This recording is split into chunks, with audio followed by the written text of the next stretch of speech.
Hey guys, what's up? Today I got an RU match. This one is against Whupassfajitas, I believe, something like that. Um, and I found this guy on NBZ's new Xat Nitude, and I'm gonna go ahead and lead with Archeops because it's Archeops. He's really fast. He got U-turn. He's really strong, and he can do stuff and not be hindered by Stealth Rocks because he's in on the first turn. Possible leads, I'm looking at Primeape or Moltres. Either one of them leading is probably going to be Scarfed because both of them like to be Scarfed when they're leading.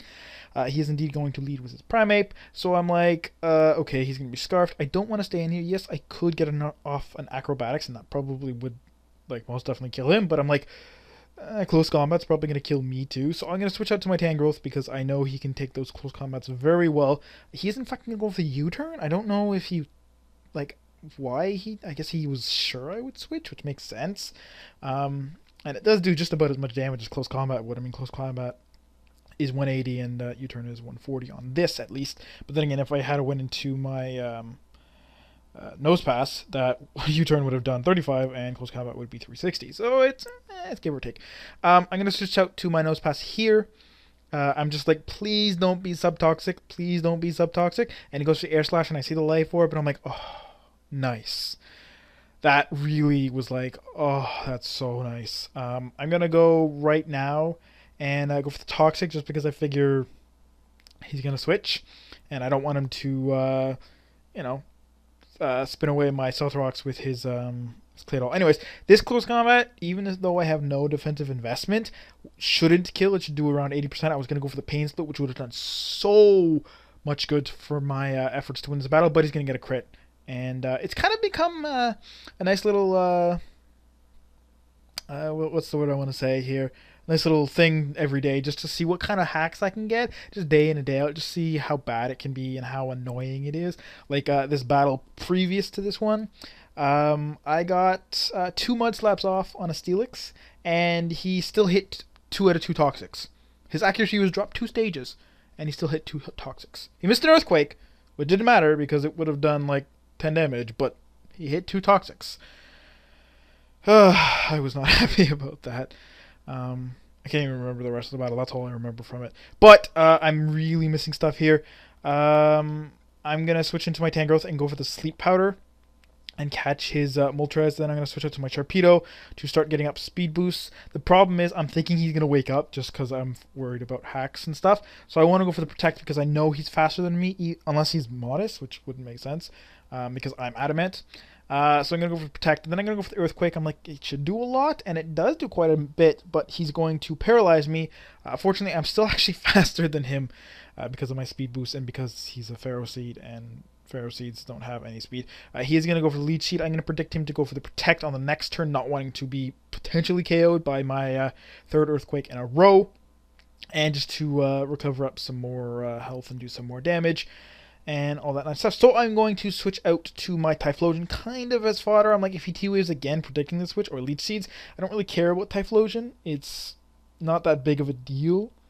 But yeah, now he's going to switch out after going for the Spikes, which was pretty cool. I'm going to predict him to switch into his Munchlax because those things are especially defensive to all hell. And he probably has Stick Fat to resist my fire attack. So I'm going to go for the Focus Blast. And it also would hit his Clefable very well.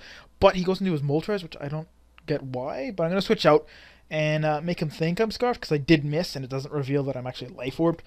So I'm going to go into my Archeops to resist the Flying and the Fire attack, and just be a general threat to everything on the team except his Primeape, who probably wouldn't switch in on a potential Focus Blast anyways. So yeah, I'm going to go for the Acrobatics, and then that's going to clean take him out. I am very happy about that. Plus, that means I have my Sleep Fodder, or his Sleep Fodder is cleared, so I can put something else to sleep. So I'm going to U-turn and go right ahead and use that, because Clefables generally are very annoying. You can't status them otherwise. Well, you can paralyze them now, because that lowers your speed and gives them the chance to get paralyzed, as opposed to last gen, where it was only one of the two. I can never remember which one, but it was only one of the two. Now it's fine, but Toxic and Burn does nothing, and Sleep is the best. But he's going to go for the Thunderbolt, and I'm like, alright, whatever.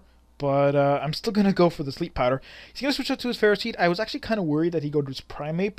But again, Primeape can't really do too much to me because, I mean, even the U-turn, which was super effective, only did like 80 damage. And I'm really not worried. And another thing is nice that from that damage, I was able to determine that he's Jolly Scarf, not Adamant Scarf. Definitely not Choice Banded, Jolly Scarf. Which is something that's useful for me, especially since I have no Scarfers, so even Adamant Scarf would still outspeed my entire team. But that doesn't mean he does as little damage as possible, being a max attack Primeape. And that's nice to keep in mind for later. I'm going to switch to my Archeops, and I'm just going to go for the Acrobatics. He switches to his Clefable. Not really sure why. He thought he could outspeed me, he said, but I'm like, oh, okay. And then he switches back into his Ferroseed. I'm really not sure why. I should have went for the Earthquake so I don't make contact. I'm not sure if it would have killed, but I could have just killed him next turn when he's guaranteed to be asleep. But lose another 12.5%. Now as Munchlax comes in, I'm figuring this thing is going to have Whirlwind because they're pretty nice with that, especially since he's got a Spiker and, you know, Claydol, which he hasn't set up Stealth Rock yet, but he can. But he's going to go for the Curse, and I'm just like, oh shit, I'm kind of in trouble. I mean, yeah, it's pretty nice, but basically my plan now is to put him to sleep with Sleep Powder and then kill him with my Typhlosion because he has Focus Blast after knocking off to get rid of his Eviolite so that he doesn't have so much defense that I can't really overcome it. But I'm in here with Sharpedo. I figure I can get a hit off, and that Waterfall does do quite a bit because he goes for the Curse. Again, I know that I can't hit him and kill him next turn. So I'm going to switch it to my Tangrowth, figuring he'll want to either rest or Curse again, because he figures he'll either want to get up the heal, or he'll be confident enough that after the Curse he won't be able to KO him from this point. But yeah, he just rests, which is not the optimal option, but it's, you know, alright. Now I can just go for the Leech Seed because I know he won't want to switch out because I can't really do all that much damage to him. And Leech Seed is just going to allow me to basically heal up because he has rest, so it's not really doing all that much damage, although it does put some pressure on him to rest more often than to go for the Body Slam. He's going to Sleep Talk and draw that Body Slam, which is perfect. Another thing that's great is he going to Paralyze me, which it's just so super great because I'm like, fuck, I needed my speed to be able to, you know, outspeed him as soon as he wakes up. I need to be able to put him to sleep again. But it turns out I'm still faster because he is at -2. And I'm going to get fully paralyzed, though, which sucks because I was going for the knockoff to get rid of his Violite. And, but, you know, that's just what I expect, being me and getting all the hacks against me that I always get. So, yeah, now, after turn effects are being kind of long, but now I'm going to be able to go for the knockoff. Because I'm faster, there's no point in going for Sleep Powder. Like, if I was slower, I would have went for Sleep Powder after he woke up, and he probably wouldn't have rested. But, yeah, I'm faster, so I'm going to get the knockoff. He's going to go for the Curse again, which makes sense, because I am kind of walling him, so he sort of needs to get his attack up really high to be able to do anything to me. However, at this point, I'm going to go for the Sleep Powder. I'm hoping I don't get fully paralyzed, and then the plan is to switch right out to my Typhlosion and threaten him with a Focus Blast. Plus, I thought about going to my Primeape, but again, he's got defense boosts, and my Typhlosion kind of needs the HP a little more, because it is Life Orb, and my Typhlosion is, or my Primeape is not, excuse me. So I'm going to go into Typhlosion, and yeah, that's exactly what I'm going to do. Fortunately, actually, he kind of wakes up now, although there was a 66% chance that he wouldn't get Body Slam, but if he did, it would have been like lights out for my Typhlosion. But again, it still is kind of fodder, because again, Primeape still does a lot of damage to close combat despite him having as much defense as he does. I think it still could have done 2-hit KO-ish.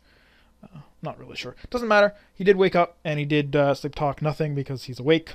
And I'm going to hit him with a Focus Blast, and that's just going to take him clean out. Now I'm going to go for the Sunny Day, because I figure Claydol might be able to go for an Earth Power, but it's not going to do enough to kill me, I don't think. So I'm just going to go with the Sunny Day and hit him with a Solar Beam. And I could have went for the Fire Blast. It would have been a little bit stronger, 270 versus 240, but I didn't want to miss. Main reason why I went for the Sunny Day in the first place, because I know his Primeape outspeeds me, so there's absolutely no chance that I can hit him with a Fire Blast. So yeah, but I mean, 2 Fire Blasts would have been like 360, whereas It probably would have killed him, but then again, I was thinking the Solar Beam would kill him, but it actually doesn't, because I guess he's especially defensive. And he's going to get off a Toxic, not even Earnest Power, but, you know, again, that doesn't matter either, because I still have my Primate, etc., etc.